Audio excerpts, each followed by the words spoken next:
Edzőtábor. Szuper. Zsolti, milyen az edzőtábor? Nagyon jó. Pál István Zoltán a legjobban megy ma. Ez egy kiemelkedő esemény.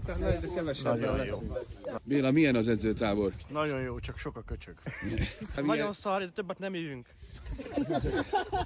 Milyen az edzőtábor? Nagyon tanulságos és nagyon hasznos. Julcsi, milyen az edzőtábor? Nagyon jó. Én úgy gondolom, hogy ez nagyon-nagyon sokat fog lendíteni az egyes foglalkozáson, mert egy szuper edzővel vagyunk itt, akivel már több alkalommal is részt tudtunk venni az edzőtáborában, és én szerintem ez egy nagyon szuper dolog. Milyen az edzőtábor?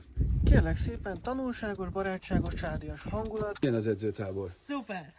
Milyen az edzőtábor? Milyen az edzőtábor? Milyen az edzőtábor? Nagyon érdekes. Nézzük a lovakat. Szilvia, milyen az edzőtábor? Nagyon szuper. Hi Rudi, how is the driving camp? It's a super training camp in Hungary with a lot of enthusiastic people and driving dressage, cones and marathon. Thank you.